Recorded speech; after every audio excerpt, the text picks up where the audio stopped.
All right. So let's begin. अब हमने so far बात की है for the past few weeks middle ages पे, ठीक है. So we talked about um, the time जो middle age का जैसे हमने कहा जो time period है that was somewhere between um, 400-500 से लेकर 1200-1300-1400 के बीच का जो टाइम है, most of the time मतलब that is referred to as the Middle Ages, after the fall of the Roman Empire and before the Renaissance. So this is the Renaissance period जिसपे हम अब आ रहे हैं, अब हम इस पे बात करेंगे. The Renaissance period lasted for about 300 to 400 years. आप ये कह सकते हैं 200 to 300 years.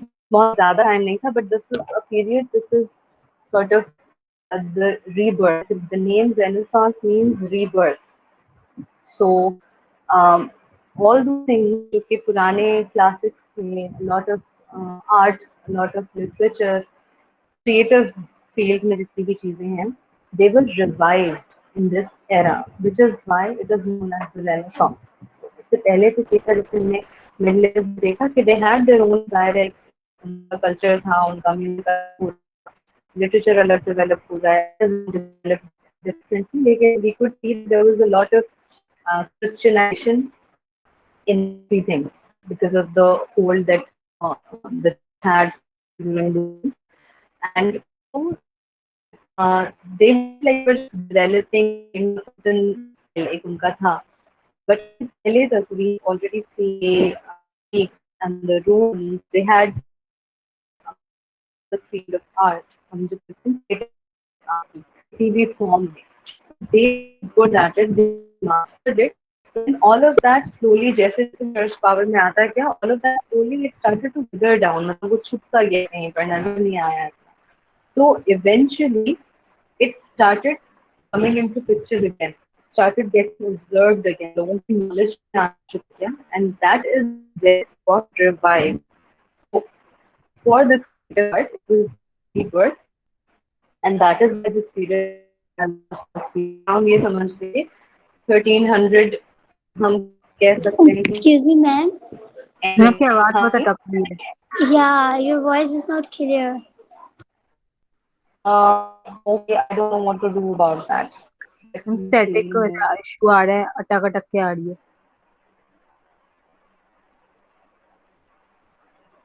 जी मुझे बताइए, is it clear now? Yes ma'am. Is it better now? Yes ma'am, आप सही. ठीक है. अच्छा, अगर कभी भी मेरी उसमें ना वॉइस में प्रॉब्लम हो तो आप मुझे चैट में लिख लीजिएगा.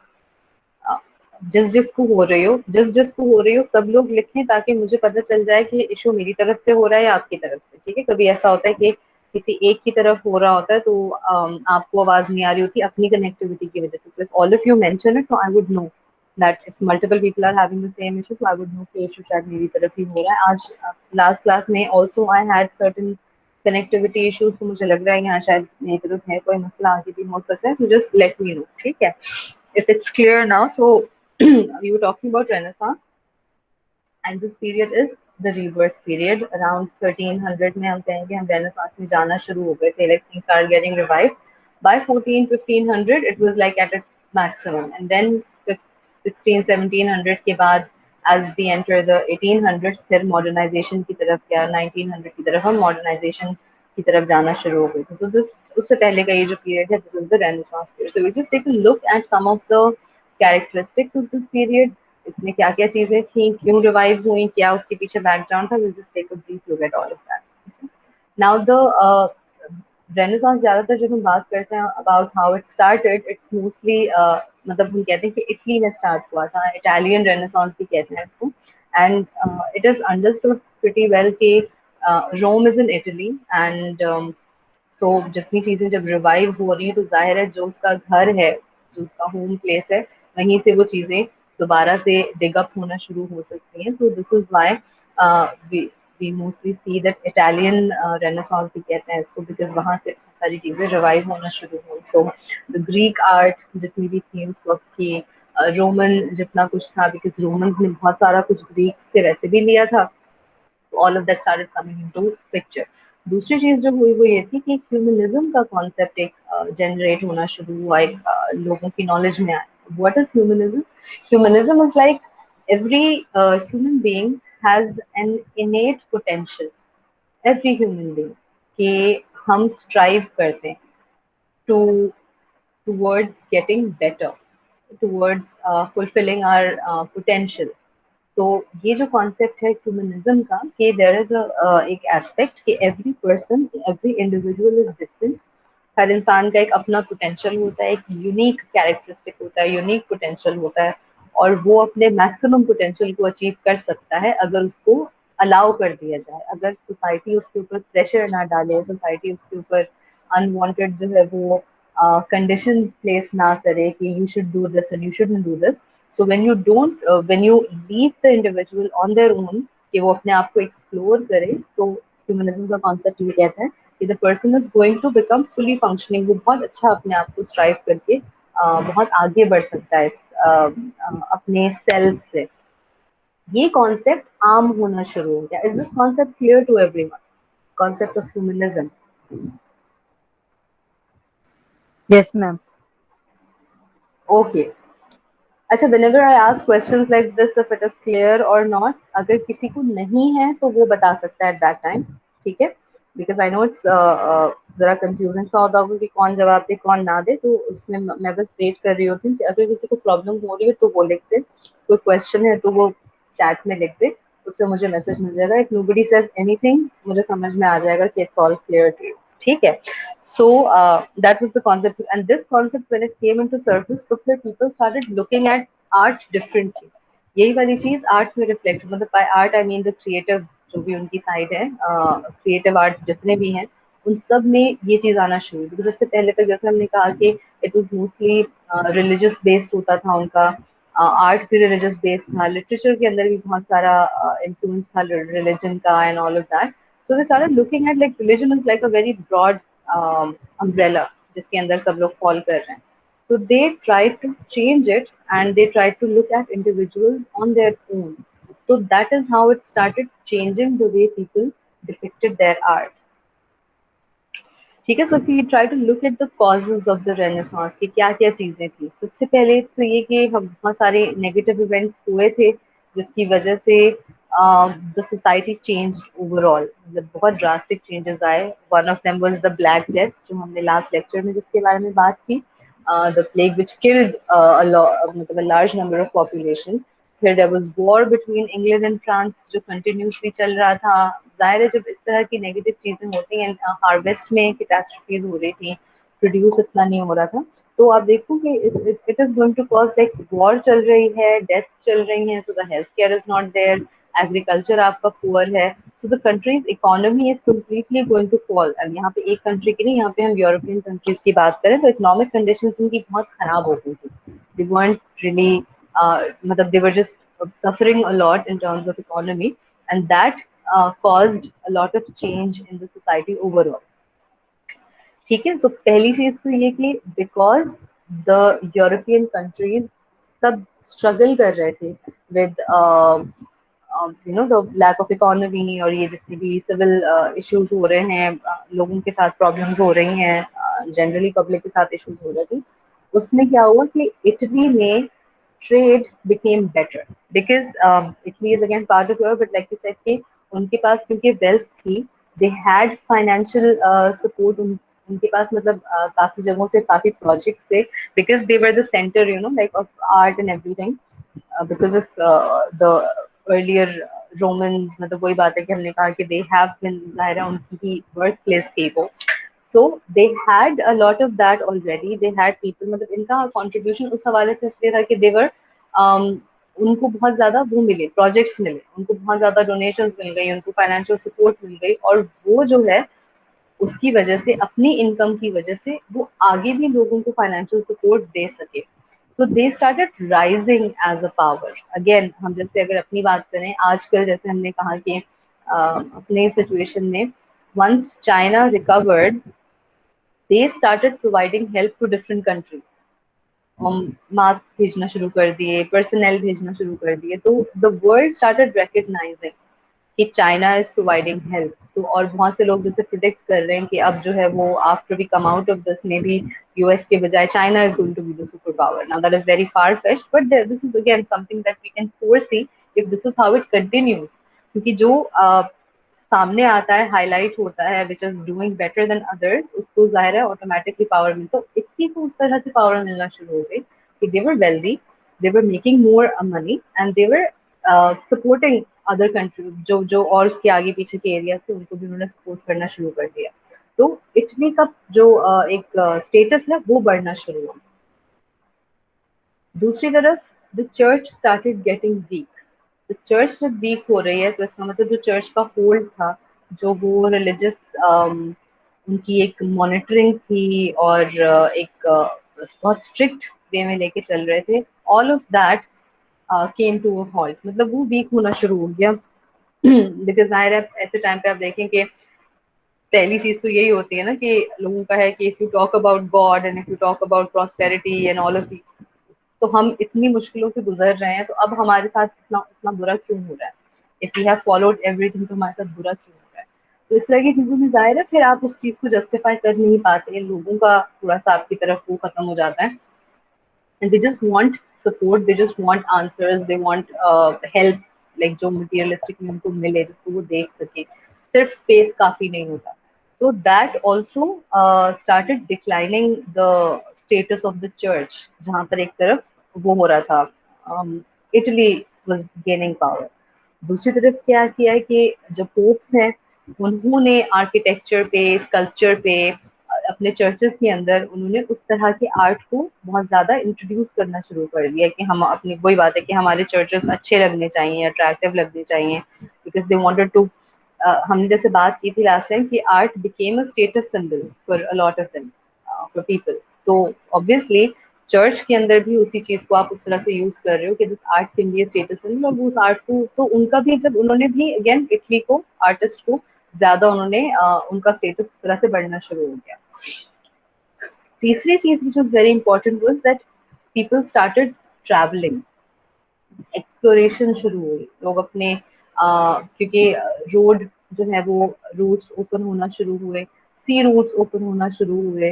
People started finding better ways to travel as compare to before, जहाँ पे बहुत ज्यादा टाइम लग रहा था, पेरिल्स बहुत थे, डेंजर बहुत था. People started exploring and travelling and उसकी वजह से भी दे स्टार्टेड नोइंग. तो वो यूरोप की जो चीज है वो यूरोप से बाहर जाना शुरू हुई, बिकॉज पीपल स्टार्टेड एक्सप्लोरिंग. तो जो लोग यूरोप आ रहे थे they would see all of these things जो उनके पास नहीं था, जिसका उनको आइडिया नहीं था, and then they would take those things with them back to their homeland and इस तरह से things started spreading. And even people from Europe they were traveling abroad again अपने art को, अपनी skill को साथ लेकर, and that is also one of the reasons. तो जैसे मार्को पोलो है, ठीक है, when the Mongols took over China, उन्होंने सिल्क रोड ओपन कर लिया था, ठीक है. उससे फिर ये कि Marco Polo also traveled, and we know that Marco Polo he wrote a lot of stories and he was like अपने ट्रैवल के बारे में उसने लिखा भी काफी. तो इससे भी लोगों को पता चला यूरोप के बारे में, यूरोप को पता चला दुनिया के बारे में कि बाहर क्या हो रहा है, क्या क्या चीजें हैं, because of all of these. दूसरी चीज ये कि प्रिंटिंग प्रेस जो है वो बन गई. इससे पहले तक प्रेस wasn't अवेलेबल, तो जितनी भी कॉपीज होती थी, जितनी भी बुक्स होती थी, दे वर हैंड रिटन. उसकी जितनी कॉपीज होती थी वो हैंड रिटन ही होती थी. तो जब प्रिंटिंग प्रेस बन गया तो जाहिर है दे स्टार्टेड प्रिंटिंग, तो वो लार्ज नंबर ऑफ कॉपीज बना सकते थे in shorter amount of time. And that also propagated the whole exposure thing कि पहले जिसकी कॉपीज मतलब 100 या 200 कॉपीज बन रही थी, अब उसकी 1000 कॉपीज बन सकती हैं. जितनी कॉपीज होंगी उतना वो स्प्रेड हो सकता है. एंड ह्यूमनिज्म की भी बात जैसे मैंने की कि when they started studying about man, then they realized कि नहीं, सिर्फ जरूरी नहीं है कि हम सिर्फ हेवन और हेल के बीच में फंसे रहें, जो कि चर्च हमें सिखा रहा है, जो रिलीजन हमें सिखा रहा है. there is something else too about human being that we can मतलब we can talk about and we can discuss it. इनकी जैसे पुरानी फिलोसफीज हैं, इनकी बुक्स रिवाइव होना शुरू हो गई. वही बात की जब प्रिंटिंग प्रेस हुआ तो जो ओल्ड ग्रीक वर्क था, जो रोमन बुक्स थी, जो उनकी उनकी सारी नॉलेज थी, because they were very, like हमने बात की थी कि Greeks they were very knowledgeable, scholarly उनका एक वो था, अप्रोच थी. So they had a lot of information there, और वो सारी चीजें रिवाइव होना शुरू हुई, वो गई ट्रांसलेट होना शुरू हुई.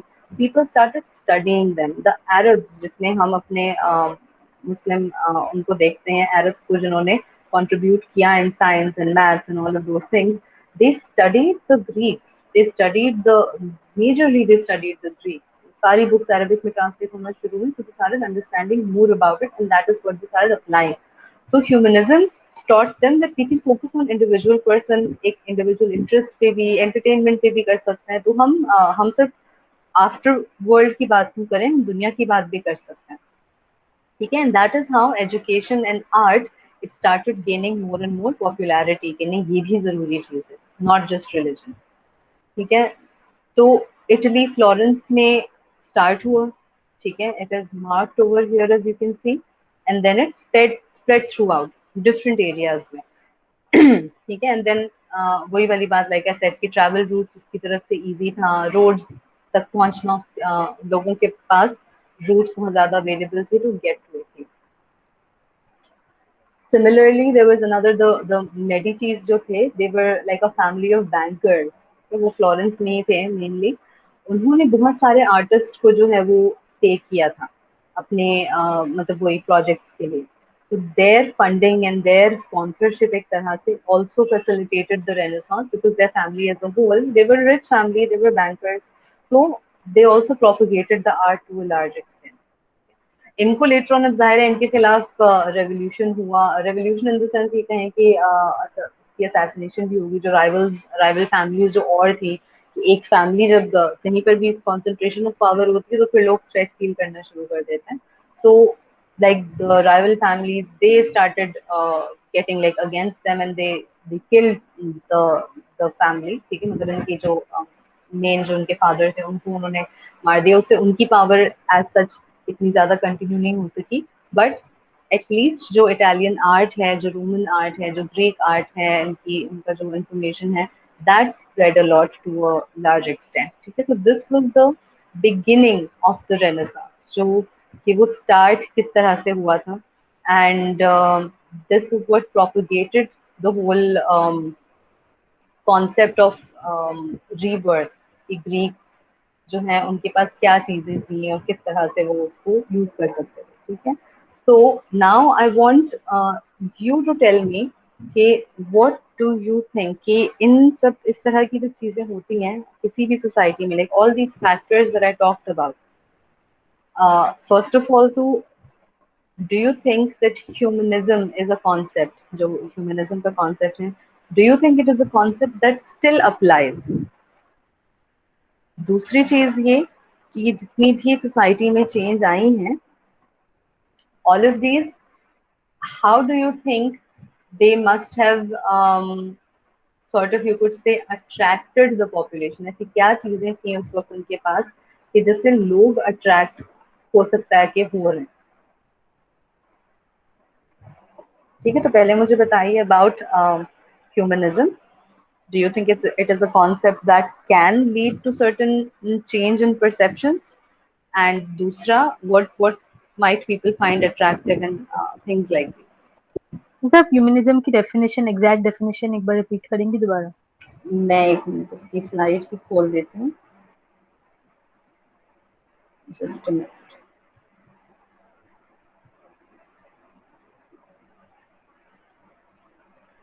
ठीक है. So here is the, show नहीं हो रही है, आपने वो स्क्रीन शेयरिंग हाँ बस बंद कर दी. आने वाली.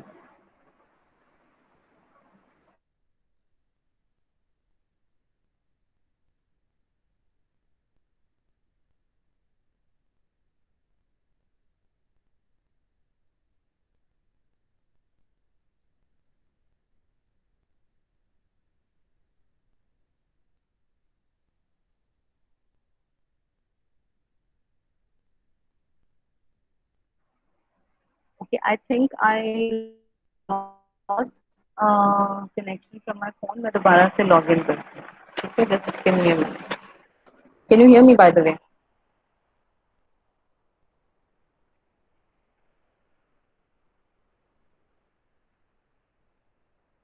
मेरी आवाज आ रही है सबको? Yes, yes, Miss, we can hear you. Yes ma'am.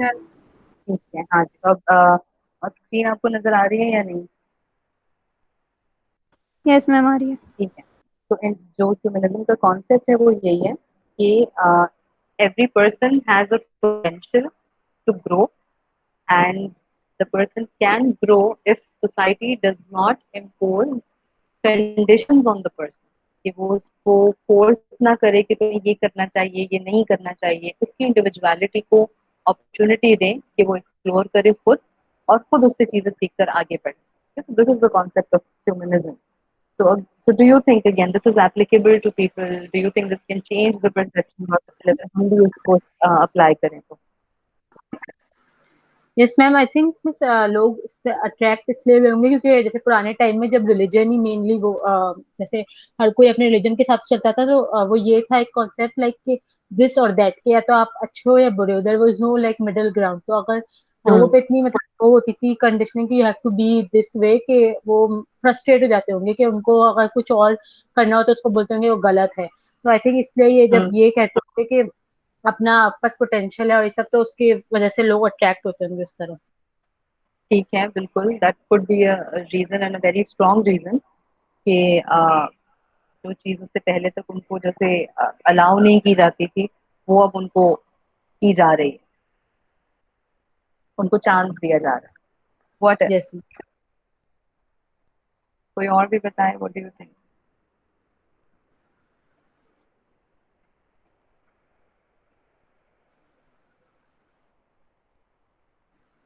Also ma'am, जैसे लोग अपने मतलब इतने रिजिड होते थे उसमें लाइक रिलीजन के लिए, कि वो दूसरे कोई बंदा दूसरे रिलीजन का होता था तो उससे मतलब कोई ज्यादा जैसे दोस्ती नहीं रखना, कि अगर दूसरे रिलीजन का है उसको बुरा समझना, ये भी होता होगा कि मतलब हम्म उस जैसे आप किसी को अगर फ्रेंडशिप फ्रेंडशिप भी नहीं कर सकते कि वो दूसरे रिलीजन का है जैसे। और मतलब आप हम्म उसको ये नहीं देखो कि उसका रिलीजन क्या है, उसका अलग भी मतलब उसकी क्वालिटीज देखो कि क्या क्वालिटीज है, ताकि मतलब फ्रेंडली जैसे रहो। ये नहीं कि अगर वो दूसरे रिलीजन का है तो उससे बात ही नहीं करनी। हम्म। अच्छा, आज के जमाने में हमारे किस तरह से अप्लाई हो सकता है, अगर हम बात करते हैं humanism, do you think it applies to us? Ma'am आज भी कुछ लोगों का यही कॉन्सेप्ट है कि they promote their own caste people, regardless कि वो उस हम्म कैटेगरी में फिट इन है नहीं है, वो एक अच्छे इंसान है नहीं है, सोसाइटी के लिए बेटर है नहीं है, लेकिन हम उन्हें वो अपनी कास्ट पीपल या अपने एक जो बरादरी सिस्टम हम कहते हैं हम उन्हीं को प्रमोट करते। ज़्यादातर लोगों का कॉन्सेप्ट यही है। हम उस जो है हम्म वो लोगों को एक अलग पर्सपेक्टिव से हम अभी भी नहीं देखते। और अभी हम्म भी कुछ लोग हैं जो मतलब साथ बैठना भी पसंद नहीं करते हैं। इसकी कोई एग्जांपल मुझे दे सकते हैं आप, जो आपने देखा, सुना, एक्सपीरियंस किया?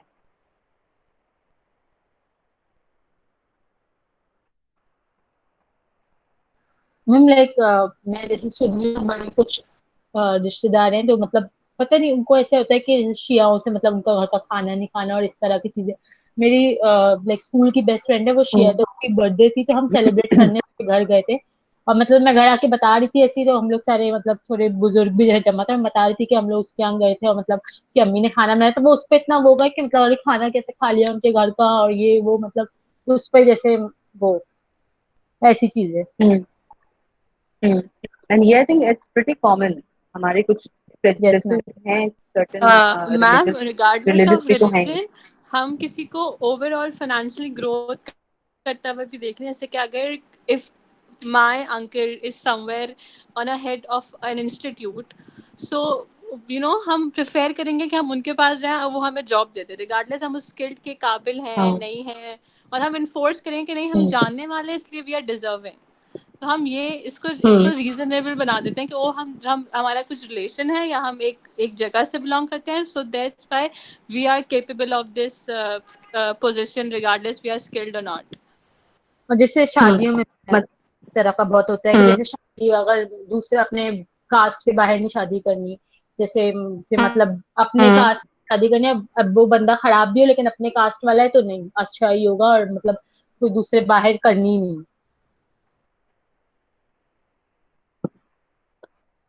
हम्म हम्म। मतलब प्योरिटी और एक एंटाइटलमेंट है जो आप बात कर रहे हैं, मतलब एक तो ये कि हम यस। बेहतर हैं। और हाँ कि दूसरा है कि मतलब क्योंकि हम बेहतर हैं तो हमें ये सब मिलना चाहिए। हाँ, और मतलब अपने आप को किसी इंसान को उसके कास्ट या रिलीजन रेस से जज करते हैं, उसकी मतलब इंडिविजुअल पर्सनैलिटी पे नहीं जज करते कि मतलब वो कैसा बंदा है और इस तरह, बस हम्म। उसका नाम देख अच्छा लेते हैं और कॉन्ट्र मतलब उसका कास्ट जैसे। हम्म। बिल्कुल। और आप में से किसी ने क्या इसकी कॉन्ट्ररी कोई चीज की है जहाँ पर जो आप बता रहे हो उसका ऑपोजिट हुआ हो? मैम मतलब मतलब देयर इज नो एक एक जैसे हम कह रहे हैं ना कि ये जो ह्यूमनिज्म का कॉन्सेप्ट है अलाउ किया गया हो कि हाँ ये दिस इज एन इंडिविजुअल, तो आप जजमेंटल ना हुए। आपने कोई ऐसी एग्जांपल देखी जहाँ पर डिस्पाइट देयर रिलीजन और देयर एथनिसिटी या देयर सोशल क्लास या एनी डिफाइनिंग फीचर जो हमारी सोसाइटी में, उसके बावजूद उनको जज नहीं किया गया बल्कि इक्वल अपॉर्चुनिटी मिली? मैम कोई ना कहीं जज कर देता है, लाइक ठीक है, प्रॉब्ली एक मैं इस पे पार्ट जानना में चाह रही हूँ। हाँ। जाओ। एक किसी जैसे मेरे यहाँ एक हम्म। मेरे फुप्पो की बेटी की शादी थी, तो उन्होंने जो है नॉन सैयद में और शादी की थी। हमारे नॉन सैयद में शादी नहीं होती है, तो हमारे घर में बहुत ज़्यादा, हमारे हम्म। खानदान में बहुत बड़ी एक बात हो गई थी। तो मेरे पापा ने ही करवाई थी कि if they like each other तो करने दो, कोई बात नहीं, लाइफ बर्बाद नहीं करो। तो खैर, हम्म। लेकिन बहुत सारे ऐसे हम्म। लोग थे हम्म। जिन्होंने, वो शादी में नहीं आए, लेकिन बहुत सारे लोगों ने एक्सेप्ट भी कर लिया। हम्म। तो दोनों हम्म। दो मतलब हर हम्म। हर जगह हर किस्म तो के लोग। कहना ये है कि हम ठीक है, मतलब आप कोशिश कर भी लें तो 100% कभी किसी को फेयरनेस नहीं मिलती। कहीं ना कहीं कोई इसमें ना कोई आएगा ऐसा जो उसको करेगा, जज करेगा और अपोज करेगा। इसमें हम अब सबको खुश नहीं कर सकते, किसी ना किसी को प्रॉब्लम होती है। लेकिन बस ये होता है कि एक टाइम बाद वो लोग एक्सेप्ट कर लेते हैं, हम्म। ऐसा नहीं होता कि लाइफ टाइम के लिए फिर वो हाँ। अ, उनको डिसोन करते हैं, हम्म। लेकिन उनको एक्सेप्ट कर लेते हैं। हाँ यस मैम, एक्सेप्टेंस हाँ ये आ भी जाती है। नेचर जैसे ज्यादातर हेलो। एक्सेप्टेंस क्या लेकर आती है? Why do you think accept मतलब क्यों आती होगी? आपकी आवाज आ रही है मुझे, सर यहाँ पे बात कर रहे हैं। यस मैम मैम, मैं शेयर करूँगी कि मेरी cousin got married to hmm. In family, वो फर्स्ट कजिन में आपस में शादी हुई, बट वो जो है वो नहीं चल पाए, कुछ उनके डिफरेंसेस थे जो भी थे, तो दे गेट डिवोर्स्ड। तो मेरी कजिन ने खुद खुला दिया था, तो hmm. They are not like a lot of people, even उसकी खुद की फैमिली में, लाइक उसके जो सिबलिंग्स थे वो लाइक नहीं, खानदान टूट जाएगा, पीपल विल जज अस, ये क्या, ये खानदान में एक घर में ऊपर नीचे पोर्शन में और फिर डिवोर्स ले रहे हो और फिर यू फेस ईच अदर और ये और वो। बट स्लोली स्लोली वो उन लोगों ने अपने लाइफ में आगे भी ग्रो किया और लोगों ने उसको एक्सेप्ट भी किया। बट कुछ लोग अभी भी बोलते हैं कि ये क्या बात है, वो नीचे ही रहता है, so you don't have any feelings and ये वो, तो वो नहीं हम्म। है, they are growing and they are happy being apart. उनको कोई इतना वो नहीं हुआ, वो अलग ज्यादा खुश है रिगार्डलेस कि वो एक साथ बहुत खुश नहीं थे। हम्म। आई हम्म। थिंक अच्छा टाइम ये जो बात है फिर कि एक्सेप्टेंस बाद में आ जाती है, टाइम के साथ, क्यों आती है एक्सेप्टेंस आई बाद थिंक में? टाइम जब गुजरता है और लोग देखते हैं कि मतलब ऐसा क्या हो जाता है? जैसे आई थिंक जैसे टाइम गुजरता है तो लोग मतलब देखते हैं कि जो वो लोग का जो थॉट है वो शायद गलत है, उनका जो बायस है कि वो बायस है, वो खुद ही रियलाइज हो जाता है। जैसे अगर शादी के समय देखें, मेरी भी जो भाभी उन्होंने लव मैरिज की थी मेरे कजन ने अपनी वाइफ से, तो वो दूसरी उसकी थी, वो पंजाबी थी। तो पहले हमारे फैमिली में पंजाबियों का बहुत थे, नहीं पंजाबियों में हम्म। नहीं करनी, इस तरह का विषय है। लेकिन जब मतलब और शुरू में थोड़ी सी फीस आई थी, लेकिन जब वो रही उन्होंने देखा कि वो उनका कितना नेचर अच्छा है और वो अच्छी, तो एक्सेप्ट कर लिया। जब वो देखते हैं, आप खुद देखते हो पहली बार कि मतलब कि आपके जो वो बायस या आपके पास है जो स्टीरियोटाइप आपके दिमाग में बना हुआ है, इट्स रॉन्ग, और मतलब कि एक बंदा डिफरेंट हो सकता है दूसरे बंदे से। तो आई थिंक फिर आप खुद ही समझ जाते हो, खुद ही देख के। मैम ये वैसे एक रियलिटी चेक भी होता है, बिकॉज वो डिसीजन हो चुका होता है, अब आप उसमें कुछ कर नहीं सकते। हम्म। तो ये एक रियलिटी चेक भी हम्म। होता है कि हम्म। एक एक्सेप्टेंस के अलावा कोई और ऑप्शन नहीं है आपके पास फॉर योर ओन सेल्फ, वरना तो आप उसी में जो है वो घूमते रहोगे and you will be nowhere. Hmm. Hmm. Ma'am लोगों का मसला ये है कि वो लोगों को पहले ही से ही जज कर लेते हैं। आई थिंक अनफॉर्चुनेटली ये भी है कि हम अपनी और सोसाइटी में जैसे रहते हैं, मतलब अपने ही लोगों के साथ साथ रहते हैं, दूसरे किस्म के लोगों से मतलब मेल जोल नहीं करते कि हमें पता चले हमारा थोड़ा जो लाइक सर्कल है वो ब्रॉडेन हो और हम दूसरे किस्म के लोगों से मिले कि हमारी थोड़ी नॉलेज बढ़े उन सब चीजों में। तो लेकिन जब आप इस तरह के लोग अलग अलग लोगों से इंटरेक्शन करते हैं तो आपको भी वो ग्रोथ आपको होती है और फिर मतलब आपको पता चलता है कि आपके जो गलत है और फिर आप मतलब खुद लर्न करते हो उससे एक्सपीरियंस से। मिस आई थिंक ये कॉन्सेप्ट बहुत पहले से नहीं चलता हुआ आ रहा है कि किसी एक कास्ट के लिए कोई दूसरी कास्ट बुरी होएगी मतलब। ठीक है, हाँ काफी टाइम से है बिल्कुल। और और मैम ये हम मेरा यानी ख्याल है कि वही वाली हम बात है कि हम, हाँ मैम हाँ आप कहिए, बोलिए प्लीज। नहीं कह आप अपनी कंप्लीट कर लें। मैम और ये वाली बात भी है ना कि हम जो है वो कहीं ना कहीं एक अगर हम अपनी सोशल गैदरिंग में भी देखें तो हम कहीं ना किसी कास्ट के बारे में कुछ ना कुछ नेगेटिव हम सुन ही रहे होते हैं कि हम उनसे अच्छे कैसे हैं, या वो ये कोई जनरल टॉपिक में भी हम वो बात एज एन एग्जाम्पल भी बचपन में कभी सुनी और बड़े होके भी हमने सुनी कि वो लोग ऐसे हैं और हम लोग ऐसे नहीं हैं। तो वो भी एक आपके माइंड में एक दूसरे लोगों के लिए ऑटोमेटिकली नेगेटिविटी ले ही आता है। हम्म।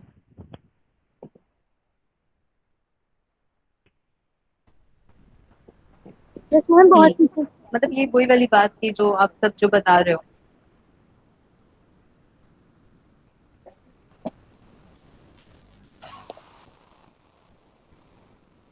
फातिमा आप कुछ कह रही जी थी? मैम, मैं ये कह रही थी कि बहुत से लोग ऐसे भी होते हैं कि अपनी बेटी या अपने बेटे के लिए वो चीज़ एक्सेप्ट कर लेंगे, लेकिन दूसरे के बेटे या दूसरे के मतलब फैमिली के लिए एक्सेप्ट नहीं करेंगे और उनके लिए बुराइयाँ और उनको बुरा भला हम्म। कहते रहेंगे, उनको डिग्रेड हम्म। करते रहेंगे। ये भी वैसे काफी एक चीज है जो बहुत नजर आती है कि आप ये जरूर कह देते हैं कि हमें इससे कोई मसला नहीं है, बस हमारे साथ ना हो। ये इसमें से आई थिंक वही होता है कि जब अक्सर होता है और फिर आप देखते हो कि उससे कुछ आपके गलत हो तो मतलब वही एक्सपीरियंस आपके साथ जब वो हो तो आप लर्न करते हो उससे। फिर पहले मतलब बहुत सारे हम्म। बायस आई थिंक बायस नैरेटिव्स हमारे दिमाग में स्टीरियोटाइप्स वगैरह होते हैं जो हमारे साथ फोर फ्रंट पे ना हो, मतलब हम एक्टिवली ना सोच रहे हो, लेकिन फिर जब हम उस सिचुएशन से हमें उस सिचुएशन फेस होती है तो हमें पता चलता है कि हम भी कितने गलत हैं उस बात पे जैसे।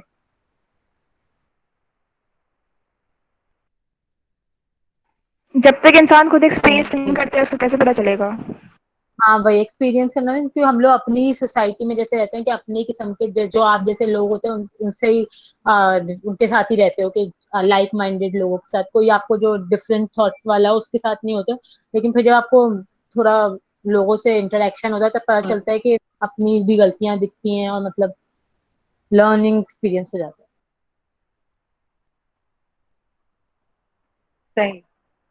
अच्छा, एक चीज मैं चाहूंगी कि आप लोग सब थोड़ा सा सोचिए इस बारे में और बताइए मुझे कि डू यू थिंक, जैसे यहाँ पर इसका मेन अगेन ह्यूमनिज्म का जो एक कॉन्सेप्ट है, इसका मेन कॉन्सेप्ट ये कि गेटिंग मतलब being allowed to explore yourself and not burdened, जैसे यहाँ लिखा हुआ है, if they are not burdened by conditions from the environment. So I want you to put yourself, अपना पर्सनल आप रख के मुझे बताइए कि what do you think कि अब तक क्या क्या ऐसी कंडीशंस हैं एनवायरनमेंट की जो आपने फेस की अपने ऊपर कि हमें ये सारी कंडीशंस हैं, अगर हम इस कंडीशन पे पूरा नहीं उतरे तो फिर हमें सोसाइटी एक्सेप्ट नहीं करेगी।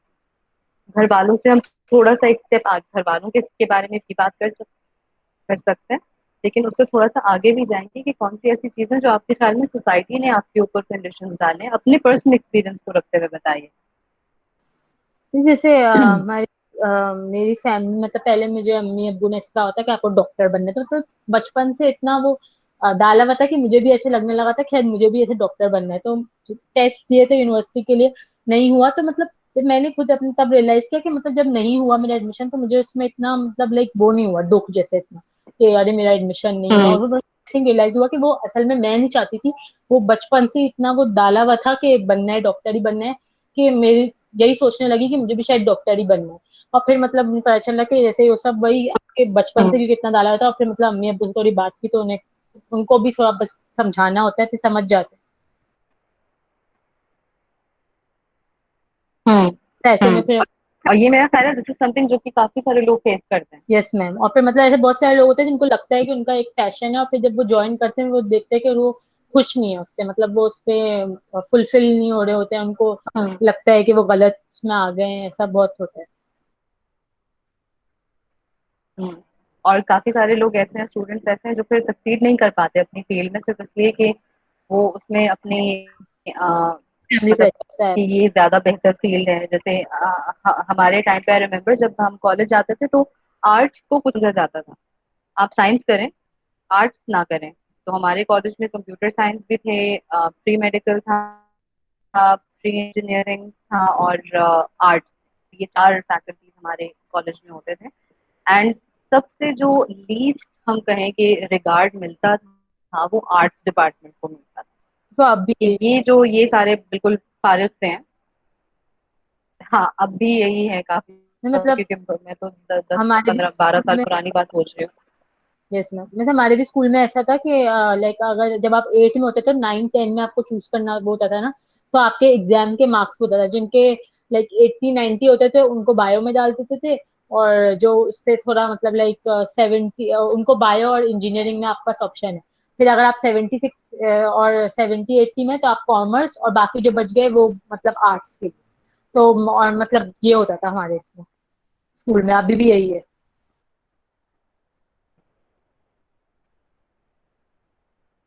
और ये तो फिर भी अगर हम इसको फिर भी अगर हम फिर भी फॉर द आर्ग्यूमेंट से जस्टिफाई करें कि चलो आप ये मेरिट के हिसाब से कर रहे हो, ठीक है, लेकिन उसमें फिर ये होता है कि अगर किसी की अच्छी परसेंटेज आई है, 90s वाला कोई कहे मुझे आर्ट्स करना है, तो उसको सबसे ज्यादा बैकलैश फेस होता है कि तुम हाँ, क्यों आर्ट्स कर रहे हो, यस उनको भी मैम। बहुत अच्छा साइन But होता है। although arts इतना difficult है, I mean arts is something not everybody can do. Creativity, Yeah, creativity लगती है exactly. ज्यादा। Can I say something? Sure sure. Okay, so my sister, like she wanted to do an art because she got a great marks in ninth in metric, but she wanted to be a journalist. So she wanted to do an arts, but my family suggested her to do engineering or to do pre-medical either, because you can choose broader from like from those fields. But this is something unfair, I think so. So like how society has pressurized her in this way, and now she's pursuing definitely engineering. So this is something Actually, unfair. that is the thing I just realized, because in our society, in our country as a whole, also if you observe, the thing is that we don't give respect to those professions, that require arts. मतलब अगर designer है कोई, तो हम वो जब आता है हमें बताते हैं कि मैं डिजाइनिंग पढ़ रहा हूँ, तो हम उसको बहुत lightly लेते हैं कि ये बड़ी चीज नहीं है. Although designing is something not very common, not everybody can do it, not a second person become a designer. I mean, we value design like Sabyasachi. Everybody can, not everybody can design clothes like them. Not everybody can play with colors like they do. So I think we don't value the talent we have. We don't respect the professions apart from doctor or an engineer. We don't have we don't even respect like teachers. Like अगर कोई बोले कि मैं teacher हूँ, तो सब बोलेंगे अच्छा तुम टीचर हो, मतलब कोई वो बड़ी बात नहीं है. In fact how could you become a doctor without a teacher itself? अगर टीचर नहीं होता तो क्या आप डॉक्टर बन सकते थे? अगर टीचर नहीं होता तो आप आगे बढ़ सकते थे? आपको एबीसीडी सिखाने वाला ही टीचर था. तो हम उन प्रोफेशंस को इम्पोर्टेंस ही नहीं देते जो हमारी सोसाइटी में एक बहुत मेजर रोल प्ले कर रहे हैं. अगर आर्किटेक्ट ना हो तो हमारा जो इंफ्रास्ट्रक्चर है जिसपे हम इतना वो करते हैं कि हमारे पास ये बन रहा है तो ये नहीं होगा. अगर हमारे पास कोई आके ये बताए कि मैं आर्किटेक्चर पढ़ रहा हूँ, तो बहुत मतलब अब वैल्यू शायद देने लगी हूँ, क्योंकि अब की जो जनरेशन है वो ये चीज रियलाइज करने लगी है कि it is important to enter these kind of fields as well, apart from doctors and apart from engineers. अब की जनरेशन आ रही हैं. लेकिन पहले अभी भी अगर हम अपने बुजुर्गों में बैठे हैं या बड़ों में बैठे हैं, तो if you tell them that my friend of mine is studying arts, तो वो ये कि क्या पढ़ेगी आर्ट, क्या करेगी आर्ट्स पढ़ के, क्या करेगी, उसमें क्या नौकरी मिलेगी उसको, क्या कर लेगी. आर्ट्स की जो टीचर्स होती हैं उनको भी इतनी मतलब वैल्यू नहीं दी जाती. जब वो बताती हैं कि दे आर आर्ट टीचर, तो बस वो ऐसे ही मतलब उनको लेट गो कर देता है. उनको इतनी इंपॉर्टेंस नहीं दी जाती. जब फॉर एग्जाम्पल अगर कोई बोल रहा है कि I am a teacher of physics और केमिस्ट्री, तो उनको ज्यादा अप्रिशिएट करा जाएगा. और जो एक आर्ट की टीचर होगी उसको बस ऐसे ही बोल देंगे कि अच्छा आर्ट की टीचर हो।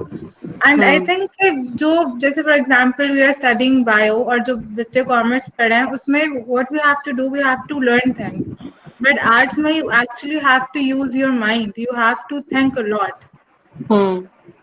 तो आर्ट्स के जो आर्ट का जो एक प्रोफेशन है उसको इतनी इम्पोर्टेंस नहीं दी जाती। And this is something that is embedded. Yes ma'am, कि मतलब जैसे आर्ट कोई होगा, जैसे कोई ड्राइंग आप देखोगे या कोई कपड़े जैसे डिजाइन की होगी तो आप उसकी तारीफ कर दोगे कि ये कपड़े इतने महंगे महंगे कपड़े लेंगे, आर्ट पेंटिंग्स लेंगे इतनी महंगी महंगी, लेकिन उसका जो पीछे जो आर्टिस्ट होता है जिसने किया होता है उसको नहीं रिस्पेक्ट करते। आप उसको देख के बोलोगे अरे कितनी प्यारी बनाई है, इतनी अच्छी की है, लेकिन जो मतलब आर्टिस्ट है उस बेचारे को कोई टैलेंट, उसके टैलेंट को रिस्पेक्ट नहीं देता। अब जैसे अभी भी अगर हम इस तरह से देखें कि आप अगर कोई कह दे कि वो दर्जी है, ठीक है, तो that is not regarded as something that is like you know कि ठीक है, मतलब कोई बहुत बड़ा काम नहीं कर दिया, लेकिन वहीं पर आप दर्जी की बजाय आप कहते हैं कि फैशन डिजाइनर, तो ऑटोमेटिकली उसकी रिस्पेक्ट बढ़ गई जनरली सोसाइटी इवन में। मैम हम अपनी लैंग्वेज को भी इतना प्रमोट नहीं करते। अगर कोई एक यंग लड़की हो जो कि बोले कि मैं उर्दू की एक लेक्चरर हूँ, तो पीपल से अरे उर्दू की तो है, you know it's not English literature नहीं पढ़ी उसने, यानी कि Urdu is not easy language. Urdu में बहुत ज़्यादा डिफिकल्ट लैंग्वेज है आगे जाके, शेर व शायरी और ये वो, तो people want promote their own language, तो फिर वो इतना वो नहीं होता। जैसे मेरी बहन को एनिमेशन पढ़ना है, उसने जब बोला कि उसको एनिमेशन पढ़ना है तो उसको सबसे पहले यही आया कि इससे होगा क्या, यानी कि my mother was like I my self is an economics में मास्टर्स हूँ, और तुम जो वो एक छोटा सा एनिमेशन का डिप्लोमा करके तुम जो चाह रही हो कि तुम जो वो प्रैक्टिकल लाइफ में आ जाओ। तो उसको बहुत हर्डल फेस करना पड़ा। वो एक उसने जो एनिमेशन के लिए जो उसने वो एक सिर्फ डिप्लोमा करने के लिए उसको इतना हर्डल फेस करना पड़ा कि नहीं तुम्हारे 2 बहन भाई इंजीनियर हैं, तुम ऐसे नहीं, ये क्या पढ़ी हो, ये क्या करी हो। तो एक ये सोसाइटी में है, हम नए स्किल्स नहीं अपनाते। और ये जो आपने बात की ना कि भाई बहन है, किसी की फैमिलीज में सारे डॉक्टर्स हैं, तो इट इज ऑटोमेटिकली एक्सपेक्टेड कि अब हर कोई डॉक्टर ही बनेगा। Yes ma'am. आई थिंक हमारे यहाँ मतलब वो भी नहीं देखते कि डिग्रियां, बस डिग्रियां लेते रहो, चाहे तुम्हें नहीं भी आया हो तो डिग्री लेते रहो। सबके मतलब इतने सारे दूसरे मुल्कों में कोर्सेज होते हैं, डिप्लोमाज आप ले लो, क्या जरूरी नहीं कि सबके पास डिग्री हो, कॉलेज ग्रेजुएट से होते हैं, लेकिन हमारे यहाँ उसको डालते रहते हैं बच्चों को। जॉब्स किसी के पास होती नहीं है, लेकिन मतलब डिग्रियां हाथ में लेके बैठे हुए होते हैं सब। No, I don't think so. I don't think so. This happens because you are getting degrees because your parents believe that you getting a proper job. If you have more degrees, then you'll get there's like a lot of chances to get a better job. होती है जैसे diploma courses आप कर सकते हो, हमारे यहाँ उसको इतना वो नहीं है, मतलब उस फील्ड में इतनी ब्रॉडेन नहीं है, तो उसको देखते ही नहीं है उस तरफ की वो वाली दूसरे बच्चे दूसरी तरह की, सबको ऐसा नहीं प्रोफेशनल चाहिए होता है जिसके अंदर आपको डिग्री चाहिए हो। आप दूसरे भी ऐसे कर सकते हो। कितने लोग होते हैं जिन्होंने इतनी छोटे डिप्लोमा होता है और वो मतलब अपने अच्छा कमा रहे होते हैं, अच्छी लाइफ, उनके करियर अच्छे होते हैं, जरूरी नहीं है जरूरत। आमना फिर ना स्किल्स पे भी डिपेंड करता है, बिकॉज उनके पास स्किल्स उनको अपना आप शो करना आना होता है। काफी लोग बहुत डिग्रियां ले लेते हैं पर वो एक्सप्रेसिव नहीं होते, उनको अपना रिप्रेजेंटेटिव नहीं होते। वही तो मैं कह रही हूँ कि मतलब करेज नहीं करते ना कि आप दूसरी तरफ भी जाओ, बस मतलब जैसे डिग्री ले ली समझ लीजिए कि आपने कर लिया सब कुछ, जरूरी नहीं है कि सिर्फ डिग्री लेना ही सिर्फ बड़ी बात नहीं है, दूसरी भी चीजें इंपॉर्टेंट होती है। असल में इशू ये होता है कि जब तक आप प्रोफेशनल लाइफ में नहीं जाते हैं आपको अंदाजा नहीं होता कि it's not like having a degree itself is not enough, and having a degree at times is not necessary. बहुत सारे ऐसे लोग हैं जो डिग्री एक फील्ड में ले रहे हैं लेकिन काम उनका दूसरी फील्ड में और बहुत सक्सेसफुल है वो। तो अगर डिग्री ही काफी होती तो फिर तो लोग कभी फील्ड ही नहीं चेंज कर पाते हैं। तो at the end it comes down to how much you can explore yourself. Degree definitely आपको एंट्रेंस दे देती है, क्योंकि with that piece of paper वही वाली बात है कि जिसने कुछ भी नहीं किया हुआ, जिसने नकली भी बनवा ली है, उसको उससे एक्सेस जरूर मिल जाएगा, उसको उससे इंटरव्यूज के लिए जरूर बुलाया जाएगा। But unless and until you actually have the skill, you will not be able to carry it forward. या तो आप पर्ची पे चलेंगे, या तो आप सिफारिश पे चलेंगे, या आप निकाले जाएंगे। because you cannot हम जब प्रोफेशनल लाइफ में जाते हैं then we realize that we cannot survive merely by having a piece of paper. It gives us entrance definitely, लेकिन आपकी परफॉर्मेंस बहुत जरूरी होती है and most of the times जैसे आप कह रहे हो कि डिप्लोमाज करना, सर्टिफिकेट कोर्सेज करना, these are also very essential. मतलब आपको बस एक कहीं पर भी मौका मिले, if you have, these are also training, मतलब स्किल्स ही तो है. डिग्री आपको एक लार्जर लेवल पे लॉन्गर ड्यूरेशन की एक चीज बता रही है कि आपने इसमें चले 16 साल लगा दिया, आपने इसमें 18 साल लगा दिया, आपने इतने साल लगा दिए. सर्टिफिकेट कोर्स में आपने काम छोटा किया लेकिन स्किल तो आपने फिर भी सीखा है. सो स्किल्स की इम्पोर्टेंस नहीं है हमारे यहाँ.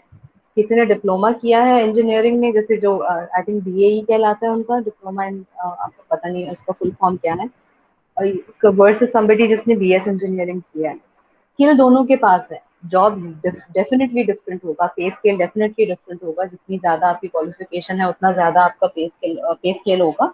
But it doesn't mean that the other person is worthless. उसने एटलीस्ट अर्न किया है, उसने एटलीस्ट सीखा है कुछ, और वो उस चीज को अप्लाई भी कर सकता है.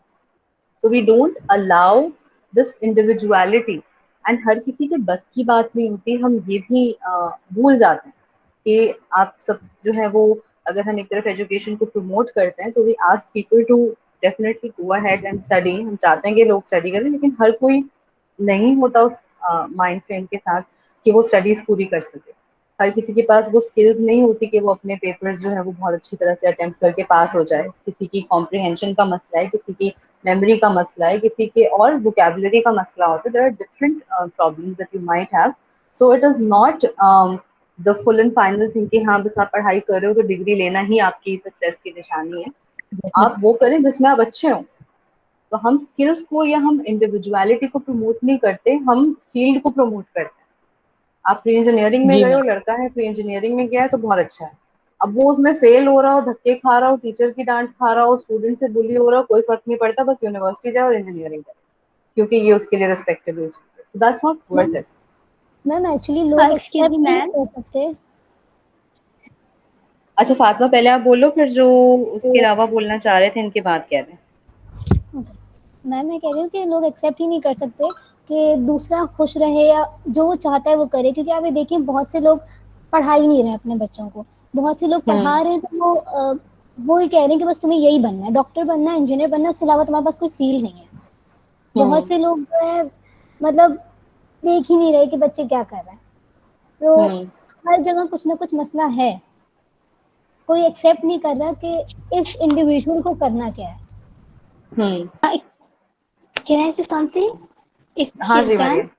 Okay, जी ma'am, I बिल्कुल. want to say that कि there is a counseling problem because हमारे यहाँ counseling बहुत बहुत कम होती है. तो जिसकी वजह से हमें ये पता ही नहीं चलता कि दूसरी फील्ड्स भी एग्जिस्ट करती हैं, हम उसके अंदर हमारा करियर परस्यू कर सकते हैं. तो this is the major problem. अगर एटलीस्ट हमारा हाई स्कूल भी बहुत बुरा है, हमारा मिडिल स्कूल भी बहुत बुरा है, लेकिन एटलीस्ट हमारी काउंसलिंग हो जाएगी तो काफी स्टूडेंट्स को ये पता चल जाएगा, oh there is a bio sciences, there is a biotechnology does exist, there is a computer sciences does exist. सबको सिर्फ यही पता है कि there is a doctor field exist, there is engineering field exist. So I think counselling is the problem. जैसे आपने कहा ना कि स्किल्स आप वो करें जो आपका दिल चाहे. अब वो दिल चाहे उसके लिए तो काउंसलिंग की जरूरत होती है ना, और हमारे वहाँ वही नहीं है. हमारे यहाँ यही नहीं होता है.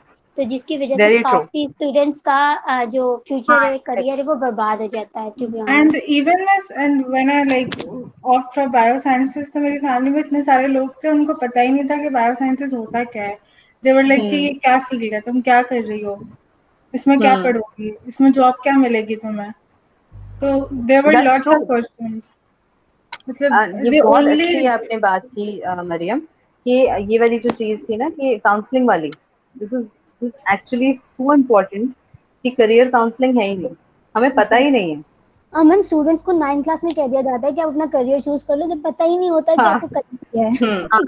एग्जैक्टली मुझे नहीं पता था. जेबिस आने पे मतलब मैं इंटरव्यू दे रही हूँ, मुझे तब तक नहीं पता बायो साइंसेस क्या. टू बी ऑनेस्ट मैंने कभी बायोलॉजी नहीं पढ़ी थी और मैं जेबिस में बैठी हुई हूँ, मैं ससमा को इंटरव्यू दे रही हूँ. Like to be honest when I came in Karachi, मुझे ये पता चला जेबिस एग्जिस्ट करती है कराची में, and I join directly. I join, मैंने एसएटी का स्कोर दिखाया और मैंने जेबिस ज्वाइन किया. And when I was giving the interview, और मुझसे पूछा भी गया कि आपको क्या क्या चीज इंस्पायर करती है कि आपने जेबिस ज्वाइन किया, वो भी bio sciences, when you were pre engineering, I studied mathematics. मुझे वाकई नहीं पता था ये फील्ड भी एग्जिस्ट करती है, क्योंकि मैं डॉक्टर नहीं बन सकती थी। I studied mathematics. तो काउंसलिंग की वजह से मेरी इतनी अप्स एंड डाउन्स आए, मेरी स्कूलिंग डिस्टर्ब रही है, मेरा मतलब ये जो बैचलर का जो करियर है ये भी डिस्टर्ब रहा। तो इस आई थिंक काउंसलिंग की वजह, अगर ये मतलब काउंसलिंग बेटर हो जाती तो शायद इतना स्टूडेंट्स का करियर बर्बाद नहीं होता। डेफिनेटली, ठीक है। In fact I felt so strongly about this कि आई रिमेम्बर जब हम यूनिवर्सिटी में थे तो मैंने अपनी दोस्तों के साथ मिलकर, हम सबका बहुत स्ट्रांग यही वाली बात थी कि करियर काउंसलिंग नहीं होती। हम लोगों ने पूरा प्रोग्राम तैयार किया जिसमें we talked about different fields that are available, and we decided to like send it as proposals to different schools and colleges कि हम आके ये बताएं स्टूडेंट्स को। वो चीज़ आगे नहीं बढ़ सकी बहुत, हमने सिर्फ एक ही उस पर हम सेमिनार कर सके अपनी यूनिवर्सिटी में ही। लेकिन मतलब वी हैड ये बहुत बिल्कुल एग्जैक्टली यही वाली बात होती है कि 9th में आपसे एक्सपेक्ट किया जाता है कि आपका एक करियर पाथ डिफाइंड हो। मुझे यूनिवर्सिटी आने के बाद पता चला कि कराची यूनिवर्सिटी में 52 फैकल्टीज हैं, 52 डिपार्टमेंट्स हैं ना, फैकल्टीज डिपार्टमेंट। तो 52 डिपार्टमेंट्स का मतलब I have 52 options that I could choose from. और मुझे इससे पहले से 3 पता थे, ठीक है, डॉक्टर, इंजीनियर और पता नहीं समथिंग एल्स, उसके अलावा कुछ मिसलेनियस। तो ये जो चीजें होती हैं, this is something that people need to be told. And फिर वही बात आ जाती है इंडिविजुअलिज्म की कि somebody says कि मतलब आप स्कूल लाइफ में, हमारे स्कूल का सिस्टम ऐसा होना चाहिए कि they should be able to identify कि इंडिविजुअल स्टूडेंट के टैलेंट्स क्या है, उनके पोटेंशियल्स क्या है, वो किस सब्जेक्ट में अच्छे हैं। हम स्कूल में वैरायटी ऑफ सब्जेक्ट इसीलिए पढ़ते हैं ताकि आप उसमें से स्क्रीन आउट कर सको, फिल्टर आउट कर सको कि कौन किस में अच्छा है, आपको अपनी स्ट्रेंथ्स पता चले। लेकिन अनफॉर्चुनेटली वो चीज़ अप्लाई वैसे नहीं होती। हमारे जो सब्जेक्ट्स हैं वो बस हम सब कुछ पढ़ रहे होते हैं, फिर हम कॉलेज भी आके सब कुछ पढ़ते हैं, फिर हम यूनिवर्सिटी भी आके सब कुछ पढ़ते हैं, लेकिन कहीं पर कोई फिल्टरिंग नहीं हो रही होती, उस नॉलेज को यूज नहीं किया जाता to tailor the individual's career और टू गाइड देम कि देखो तुम्हारे मार्क्स हिस्ट्री में बहुत अच्छे हैं और तुम्हारे मैथ्स में बिल्कुल अच्छे नहीं है, तो प्लीज कॉमर्स की तरफ मत जाना, इंजीनियरिंग की तरफ मत जाना, यू विल फेस प्रॉब्लम्स। वो गाइडेंस कोई देता ही नहीं है, बिकॉज उस चीज को उस तरह से यूज ही नहीं किया जाता। Again because this whole concept of humanism, the whole concept of individuality is not promoted at all, ना schools में, ना घरों में, ना families में, because इसकी understanding ही नहीं है हमारी society में खास तौर पे, because we are just focused on those labels and those जो हम कहते हैं जो कि famous जो चीजें हैं, हमारा target सारा उसी की तरफ होता है, हमारा focus उसी की तरफ होता है, image की तरफ होता है। हर्ड, वो हर्ड मेंटेलिटी है कि सब कुछ कर रहे हैं तो वही। बिल्कुल बिल्कुल, ठीक है। तो अब और सबसे बड़ी चीज की हमारी जो मोटिवेशन है, they are driven by social impression, कि हम किस तरह की चीज पोर्ट्रे कर रहे हैं इन द सोसाइटी, हम कैसे लग रहे हैं, हम ये करते हुए कैसे लगेंगे। अब किसी को बोलो कि भाई सिंगर बनना है, तो भाई तुम सिंगर कोई बिल्कुल भी नहीं, नो चांस, चांस और no chance, this is not a field, ये कोई करियर नहीं है, लोग क्या कहेंगे, हम उनको क्या बताएंगे। तो ये सारी चीजें जो है, क्यों, क्योंकि we are completely focused on the individual, sorry on the social impression, कि हमें अपना एक वो दिखाना है। एंड दैट स्टार्ट्स, मतलब तभी हम बचपन से प्रोग्राम्ड है ऑफ गेटिंग कंडीशन हर जगह से, इधर से उधर से। तो जब तक हम इस चीज को नहीं समझते, सोसाइटी डेवलप नहीं कर सकती, इवॉल्व नहीं कर सकती। So coming back to this whole Renaissance period, that was the time when they started realizing it. Again हम यूरोपियन साइड की बात कर रहे हैं, वहाँ के करीबी एरियाज की बात कर रहे हैं। अनफॉर्चुनेटली ये जो हमारा हमारी लोकेशन है, यहाँ तक लोगों ने उसको इतना ज्यादा, even though we have had times जहाँ पर थिंग्स वर बेटर, लेकिन विद टाइम हम डाउन ही जा रहे हैं अपनी मेंटालिटी के लिहाज से और अपनी डिजिटलिटी के लिहाज से। सो that was the time when they actually, यही सारी बातें जो जिस पे भी हमने इतनी लंबी डिस्कशन की है, this was when they started realizing all of these things and they realized that हमें इस तरफ भी देखना है। और फिर इसका एक्सप्रेशन आर्ट में आना शुरू हुआ कि आप जीसस क्राइस्ट की पेंटिंग नहीं बना रहे हैं, आप एक बंदे की पेंटिंग बना रहे हैं जो अपने घर में बैठ के खाना खा रहा है। Why? Because that's his life, that's his story, that is as important as the religious figures that we make, मतलब हमारे लिए सिर्फ एक नॉलेज होना जरूरी नहीं है कि रिलीजन एग्जिस्ट करता है, बाकी की जो दुनियावी चीजें वो भी जरूरी है. तो that is where the whole concept of art changed for a lot of people. अब आपको अपनी पोर्ट्रेट्स नहीं बनवानी, स्कल्पचर्स अपने नहीं बनवाने कि हर इंसान अपनी उसकी करे. अब आप डिफरेंट चीजों को, जो चीजें आप देख रहे हैं जो आपको अच्छी लग रही है, आप उसको एडमायर कर रहे हैं, आप उसको दोबारा से करने की कोशिश कर रहे हैं, and you're just focusing on individuality. So this is why this was a game changer for them during the Renaissance. This is what gave birth to the Renaissance period. कि हम ट्रेडिशनैलिटी से हटें, हम कंजर्वेटिव जितनी चीजें हैं उनसे पीछे हट जाएं, उनको हम पीछे छोड़ दें, थोड़ा सा आगे बढ़ते हैं, हम इंसान को समझते हैं, इंसान को अंडरस्टैंड करने की कोशिश कर रहे होते हैं. ठीक है, so this is these are the features of the Renaissance period. Now we'll just look into the changes that took place in the art form during that time and the literature during that time. थोड़ा सा अभी हम एक काम करते हैं, 15 minute का, 10 या 15 मिनट का ब्रेक ले लेते हैं. So we'll get back and we'll just continue with मतलब the art in the Renaissance period, exactly किस किस तरह के आर्टिस्ट थे, क्या उनका काम था, थोड़ा सा उसके बारे में देख लेंगे, थोड़ा सा लिटरेचर के बारे में भी देख लेंगे. ठीक है, so let's just come back in 15 minutes. It is 4:25 by my watch. So 30, 35, 4:40. 4:40 तक आप लोग आ जाइए वापस. ठीक है, मैं कॉल इसको एंड नहीं कर रही हूँ. You can leave if you want to, दोबारा उसी लिंक से वापस आ जाइएगा. Okay ma'am.